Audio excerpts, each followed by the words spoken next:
Hi, my name is Rebecca Sturgill, and I am the director of our Center for Academic Success here at Longwood University.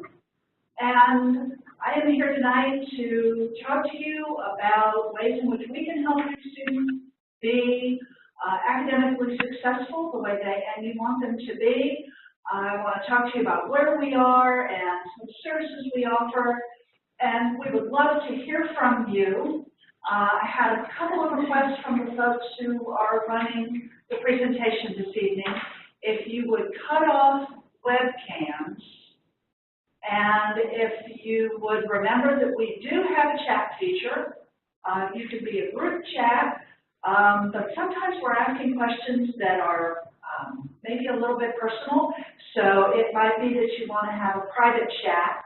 My friend Caroline may be answering some of your questions, but then she may be sending some of the questions over to me either during the presentation, and that would be fine, Caroline, or at the end, either one that seems to work. Okay. So let me real quickly help you all get to where I am right now. If you go onto the main Longwood page, at the bar at the top, the first thing you see is academics. And if you click on that and scroll down, you're going to be able to get to a box. Click on that, and that will be our Center for Academic Success. We are located in the Greenwood Library, and for your students, when they enter, they're going to be in our atrium, a big open space, and if they look off to the left, there's going to be a room with a lot of computers in there. By the way, it will also be the room that has the DVDs and the CDs, so maybe they will know where that is. But up along the back wall are all of our offices, so we're in there all together. And what I'm going to do is sort of walk you through our services as they show up on our website. So right up front, we have sort of a news feed, upcoming events. These are things that have been set up by someone in the office. A couple of these have been set up by my intern for this semester. He was a Longwood student, has now graduated, works with us, and by the way, is getting a graduate degree. Yay, can, go. He has been setting up some workshops for students using folks across campus, trying to hit students more or less where they're living at that point in time. And so the next upcoming ones are the ones talking about taking care of yourself. As we're all aware now, I believe the weather has turned. I'm getting lots of snuffles in class, lots of I'm not feeling so great, and boy do I understand that, especially because I teach at 8 o'clock in the morning. We want them to be healthy. We want them to be in class. So part of that involves being healthy and thinking about stress, thinking about anxiety, thinking about how to take care of yourself so that you're getting good sleep. And we have a wonderful, wonderful person from financial aid who's going to come and do a financial aid workshop. She has worked with me for years, literally. Wonderful, wonderful person in terms of talking with the students. So if you and or your students are concerned about either of those topics, interested in those topics, I would suggest seeing your students could go. Okay, what is the Center for Academic Success? What do? We do a lot of things. One of the things we have is our Writing Center. I'm going to go there first in just a second, but before I do that, I want to chat about it just a little bit. A lot of people have the mistaken idea that, oh, I can't go to the Writing Center unless I'm doing a paper for English. That could not be further from the truth. We actually have students coming from all disciplines across campus. I teach math, and I send my own students there. It doesn't matter what your discipline is. It doesn't matter what the class is. You have to be able to express yourself well in written thought. And the Writing Center is there to help. A lot of people feel like we edit, and boy, are we really careful about that sort of wording. And we tell students straight up front, we don't edit. And that confuses a lot of people, and they think, oh, if you're not going to edit, well, good, are you? You can't really help me unless you edit. problem for us with editing is the minute I make a mark or any one of my tutors makes a mark on a paper and that paper gets turned in, that paper no longer belongs solely to that student. It belongs partly to me or to the tutor because they've changed things.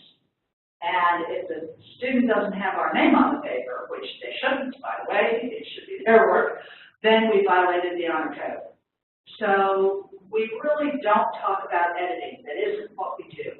It leaves the opinion that, oh, I can just leave my paper off and come back 3 hours later, and they'll have bled red ink all over it, and now I will know what to write. It doesn't work that way. When we have a session in the Writing Center, the point of that session is to make your students a better, more confident writer. We want to work through issues, problems that they are having, or that faculty members see with their writing, and do our darndest to fix those problems. And sometimes it takes more than one session, and that is absolutely fine with us. I have students who have gone back to the same paper 5, 6, 8 times. If it's an important paper, you want it to be spot on. You want it to be right. We will work with students at any stage of the game. In fact, we'd really rather not see them the night before. We would really rather see them much earlier. We will talk to them the night before, but it doesn't leave a whole lot of time for us to work with them. So the earlier they come, the better. I tell students, if you don't even have a real good solid topic yet, come anyway. Please, please, please. Let us brainstorm with you. We will not put words in your head. We will not put words on your paper, but we will help you think about how to craft a topic. Find something that really, really interests you, and go from there. Our tutors work on grammar. Our tutors will absolutely work on different citation styles. Our tutors will work on making sure they have a good thesis statement, making sure that the paper stays nice and connected. Every once in a while you're reading a paper and they're sort of hopping from point A to point G, back to B, and over to Z, and then back to Y, and you're, whoa, boy. They'll help them with all those sorts of things. So anytime they want to come, well, let me actually go through here and talk to you all about the hours that we have, but anything that they want to bring to us, anytime that we're open, any place in their writing process, please encourage them to come and work with us. We right now are using a Writing Center blog to help us with a couple of pieces of software. So I'm going to take you there. They can actually come over here and meet the tutors. Each of our tutors has their picture. They have a little blog, tells a little bit about themselves and kind of what goes on. Probably most important, and the thing we really want students to see first and foremost, is when we're open. I wish we could say we were open 24 hours a day. We're not. But we are on Monday through Thursday. We are open from noon until 8 o'clock in the evening. On Sundays, we're open from 6 o'clock in the evening until 8 o'clock. And what students can do is to schedule an appointment with us. So right down here, they can click and schedule an appointment. I'm not going to do it because sometimes I think that actually activates something and they think I'm making an appointment. But if they click on that, it will lead them to a place where they can request either a half-hour segment or an hour. They can make their choice. And they can let us know when they want to come, and they can let us know how long they want it to be for. And if there are other special considerations, we can work with that. They can also give us a call. Our phone number is here, and if that is easier for them, it is possible to drop in. But let me tell you something. We are kind of getting blown away with how many students are wanting to come to the Writing Center, which is wonderful. Don't get me wrong. We are thrilled. That's great. Here's the bad thing. If you show up thinking, oh, I'll just walk in when they have some time, and most of the time we have 2 tutors there. We really do try to keep it very well staffed, but sometimes the wait time can be longer than students would like it to be. And so now we really are suggesting, please phone ahead, please call ahead, even drop by the day before and make an appointment. And someone who's there, or James Holsinger, who's our director, or myself, were there right next door, we could take the note and get it to the scheduling folks. So hopefully that'll give you an idea of what happens in our Writing Center. I cannot encourage students enough to come to this center. Our students are so wonderful. I probably should take this opportunity to let you know that the tutors that we utilize are all students. So our Writing Center tutors are students just a little bit older than your students. And they have done very well in writing. They have gone through a selection process that is rather stringent, let me say. They've been checked out. They have been trained. They go through hours and hours of training. And then on top of that, the entire group gets together every week and has a meeting. And in this meeting, they talk about troubles and issues that they've seen. And if one tutor was struggling with something, they can throw it out to the others and say, you know, what would you do? How would you think about working on this problem? And that's not to say that they couldn't help your students. They will. They do, always. And much of this time, the Writing Center director's there as well. Your students will get help, but it's kind of nice to be thinking that there are lots and lots of minds working to think about how to solve problems. So hopefully that'll give you a pretty good overview of our Writing Center. Our subject area tutoring is right below. And we tutor everything from math to foreign language to history to all the science courses to all the language classes.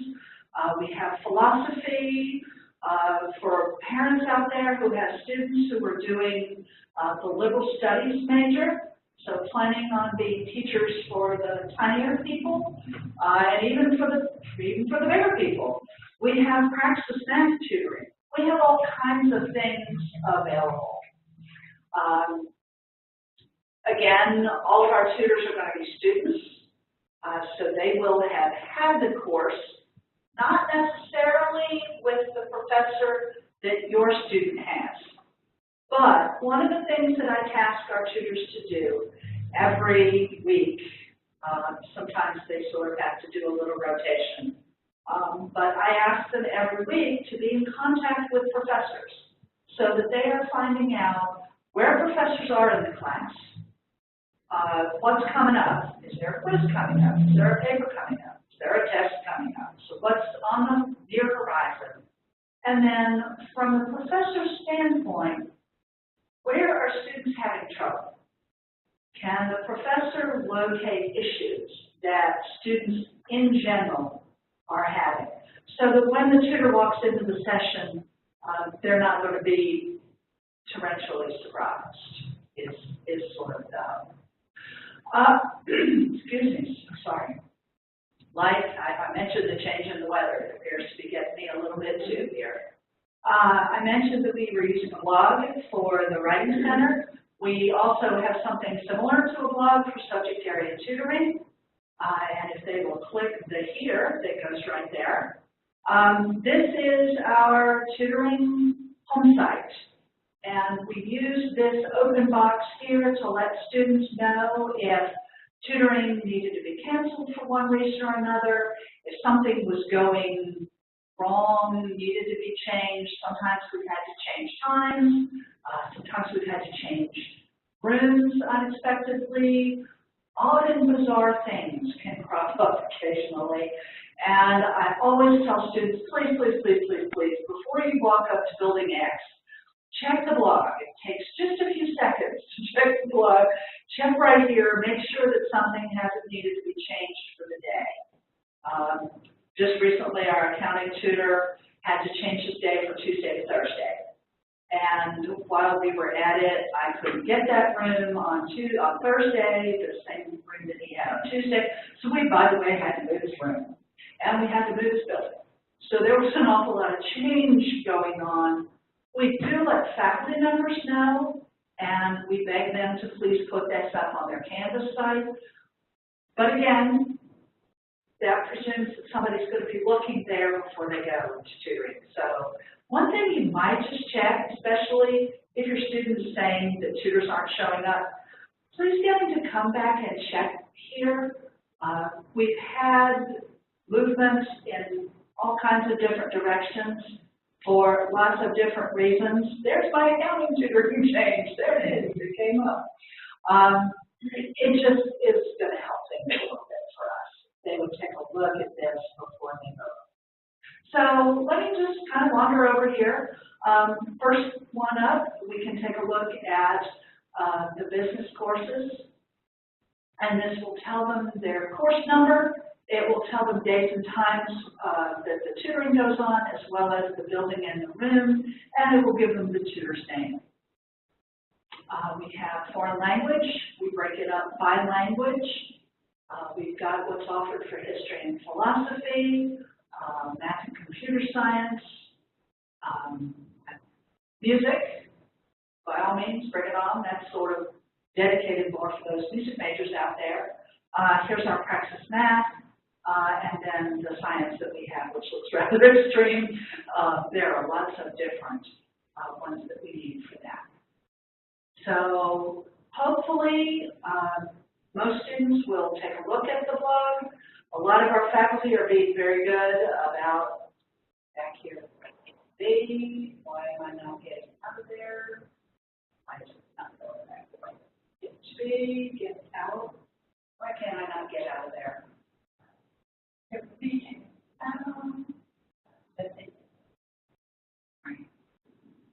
There we are. Okay.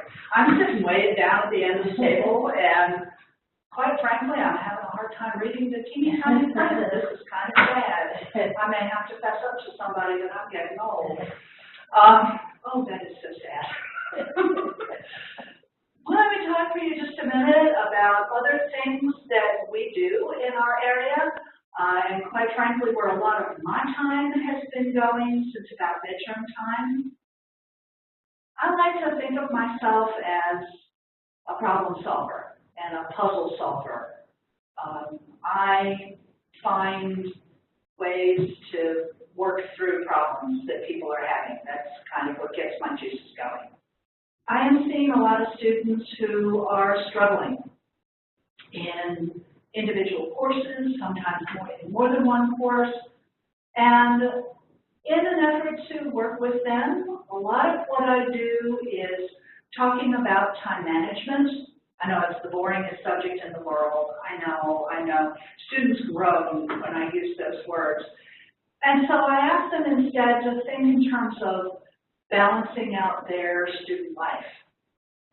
They need to balance studying and going to class with eating and sleeping and having some fun and getting some exercise. There are all kinds of things that they need to do. And one of the things that I help them figure out is how can we fit all those things in together so you don't give up something. We don't want them to give up having fun. I mean, there's a limit. There are limits to everything in life. I want them to be able to have fun. I want them to be able to go out and have coffee with their roommate or dinner with their suite mates or whatever. But how can I help them manage their time? And then more specifically, how can I help them study well, study strategically, study smart for each of their courses so that they have the time to sleep? One of the things that worries me, I know people don't really think that this goes along with academic success, but trust me, it really, really does. One of the things that seems to get left out of the equation as we get closer and closer to final exams is sleep. And students will say, oh yeah, you know, I don't have time to sleep. Well, when sleep goes, so does memory, and that's a bit of a problem when you're talking about tests. So does comprehension, so does mood. All kinds of things just fall apart when you're not getting good sleep. And so now, honestly, really, well before final exams, now is the time to be setting up a really good study policy, study schedule, thinking ahead towards finals. Believe it or not, I'm already thinking about final exams and how to craft schedules, how to create those so that you're setting yourself up well to enter those last few weeks in November and then just sail through exams that happen in December. And I spend an awful lot of time with students right now working on exactly that. Part of it is that dreaded time management, oh my goodness, that they don't like to talk about. But a lot of it is, okay, how do we really study math? And it's different from how we study history, which is different from how we study language, which is different from how we study. So if they're struggling here, I have a couple of suggestions. Please, please, please, please, please, please, please, I can't say this enough. Please keep the faculty member involved. Faculty members have office hours. And contrary to popular opinion, boy, I get all kinds of statements about what office hours are for. Contrary to popular opinion, that's when faculty are in their offices, barring some kind of emergency. That is where we're in our offices, waiting and waiting and waiting, honest to goodness, for students to come and visit us. Now, we'll find something else to do while we're waiting. And that might involve grading papers. It might involve playing on the internet for some people. Reading the Chronicle, who knows what it means. We will keep ourselves busy, and therefore we sometimes look very busy to students. But that doesn't mean we're not there to talk to them. That just means we found something to keep ourselves busy rather than sitting there twiddling our thumbs and staring at the door. We have things we need to get done. But that time is for your students. Now, that being said, and please, please, please, I cannot stress office hours enough. That's the best person to help your student because they know what's on the test. They wrote the test. They graded the test. They are, hands down, the best person to help your student. However, I do know that sometimes faculty members can seem a little bit tough to talk to. I'm married to one. He happens to be kind of a noisy dude, which is unusual for a math professor.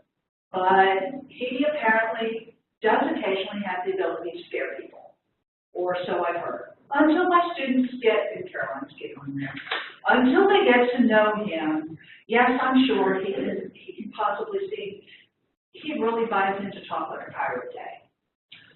Just to give you an idea of what my husband is all about. Yes, that's him. He really loves Halloween, so look out. I understand that they may seem a little alarming. Sometimes my own students, and I think I'm the most active human being on the planet, but sometimes my students will tell me I'm a little scared too. Yeah, I guess. It can be hard to come and talk to somebody and say, I'm lost. I want you to think about this for a minute. In high school, your students were the best and brightest. They were at the top of every class they took. And of course, that's why they're at university. They probably didn't really struggle in high school. One of the things that we know, and nobody tells them, nobody tells you, it's this well-kept secret, which is kind of mean. One of the things that we know is that there's a huge leap between the level of work done in high school and the level of work done in university. It's nobody's fault. I'm not blaming anybody. I'm just saying it exists. And there's a large jump in the reading level of textbooks. We are aware of this, and yet we still have to push students. We still have to ask them, read that textbook, understand that textbook. Oh, by the way, let me help you. Oh, by the way, come to my office hours. So we know it's hard, we realize it's hard, but we're not going to back down. I'm sorry, that's not going to happen. If we do, we actually haven't done your student any good at all. We can't do that. But we are here to help. So if your student is saying, I'm having a hard time talking to my Saturday member, a little bit nervous about going in, that's one of the things that both our subject area tutoring, that's one of the reasons I stayed glued right on this page, one of the things that our subject area tutors can help them with is exactly that sort of thing. Our tutors are students too. They have tests just like your students do. They have crazy weeks. Trust me, they come, they sit in my office, they tell me all about it, I hear them. They have the same kinds of issues your students do. They have the same kinds of concerns. Very rarely do we have a tutor who skated through every single class they took. I promise they had troubles at some point in some class. Ask your student to ask a tutor, how did you get through? What did you do? What did you try? How did you figure out political science or physics or Spanish or whatever they're rubbing up against and causing trouble? How did you do it? And if they're not getting enough of an answer, enough of a, here's how to think about moving forward, get the student to come on into my office. As I said, I'm in the library, the back of that room with all of the computers in there. I'm kind of nestled up right near the DVDs and CDs. So they can actually say they're going to go look for a DVD and take a quick little detour into my office, and nobody would even notice. And I work with students all the time thinking about, okay, how can we get you comfortable enough in this subject that you can go and talk with your professor? And I'm not saying that I know everything there is to know about psychology or physics or anything else, but I can help your student get to the point where it's okay to go and talk to the person who does know all those things and get them in the door. We all work together. We're all one big happy family here, trying to make sure that everything goes well for your students, goes well academically, goes well socially, every which way. We want things to work. And there are an awful lot of people on this campus that students may not think about as being able to help them. But these are just the folks from my area, and you know, I know it's hard. It's hard to walk into a room and say, I don't understand something, even when the person you're talking to is a tutor. Well, let me give you a hint, and I don't get to talk to all the students, so pass this along to your students. A lot of times when they go to tutoring, there's only going to be 2 or 3 students there. I've been doing tutor observations over the last couple of weeks, and I'm going to be doing more. It has been a rare tutoring session when I have walked in and found more than 3 people there. And in a sense, that's kind of sad because I'm sitting thinking, oh my gosh, there are so many more people who could be taking advantage of this. On the other hand, if your student is a little anxious about walking in and finding 50 people in the room, that's really not going to be happening. So please encourage them to come. If schedules aren't working, please let me know. We have little contact hours down here. Please call, please walk in the office. Let us know what you need, that things aren't working. I'm working on any number of different scenarios here where a student, for one reason or another, cannot get to the tutoring that we offer at any of the times that we offer it. It happens on occasion. I'm working to set up other tutoring sessions or study sessions or study buddies in class or something to help them get to the point where they can then the hope is, work with a faculty member during office hours. So really, I guess if there was one takeaway that I would like for you to take from this is that we're all working in this together. It is myself, it is my wonderful Writing Center Director, James Holsinger, it is all of our tutors, all 65, 66 of them, but heavens, we have huge numbers. My GA is there to help them, all of the faculty are there to help. There are all kinds of people ready, willing, and able to support them. And we are just here. All they need to do is ask. In case you come down here just a little bit and see Praxis Health, the Praxis Math is the course that the test that local studies majors need to take to get into teacher prep. We have two different young ladies. They're both young ladies, interesting. And we have hours Monday, Tuesday, Wednesday now, I believe, different hours during the day that they will sit and work with students just to get them past the Praxis. There are lots of other resources. I have a Canvas course. It's not a class that you register for, but Canvas is just a wonderful thing where I could record a whole bunch of videos and then just dump them all in this one place. It's really, really cool. And instead of working individually with students, it saves me a lot of time. Okay, yeah, I'm lazy, I know. But it really saved me a lot of time because instead of working individually with hundreds and hundreds and hundreds of students, I could put these videos up and poof, just add them to the class. And it just walks them through how to think about different types of math problems that they might encounter. The VCLA writing test is actually a pair of tests, reading and writing. And we have help for this. We suggest there that students make an appointment with the Writing Center.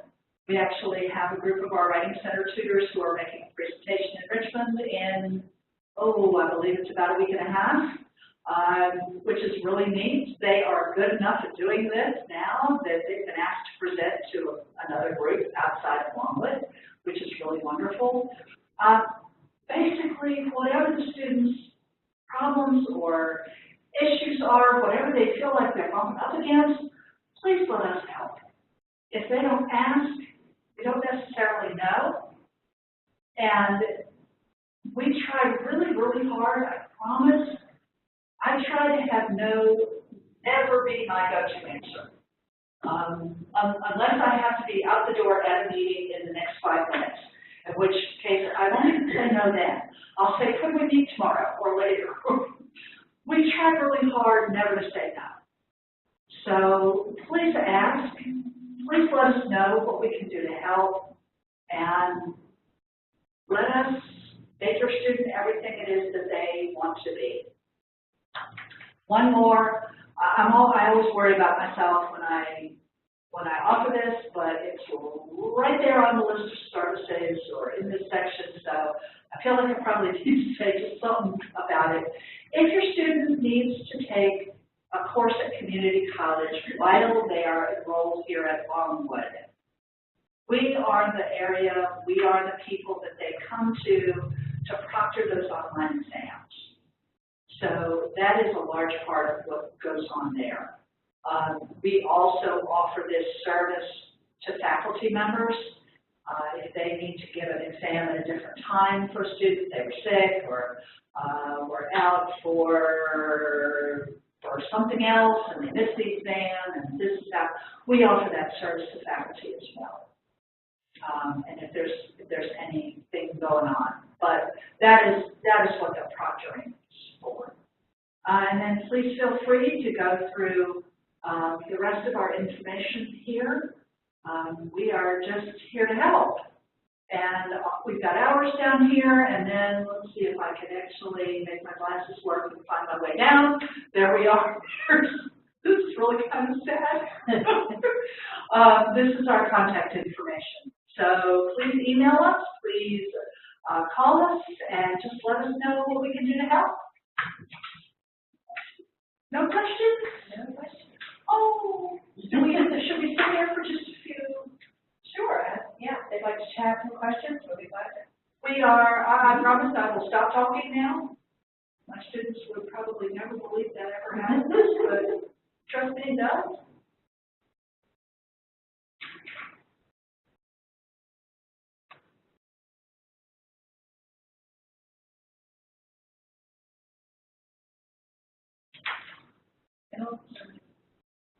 Oh, yes. Thank you, Caroline. One of the things I should point out, everything we do is free, and there is absolutely no limit to services that students use. As much time as is possible for the courses that they're in, bring it on. They are welcome to come anytime, all the time. We love it. Happiness for us is having students with the best grades that they possibly could get. Okay, well, good night. Thank you, and please call or email if I can help you in any way.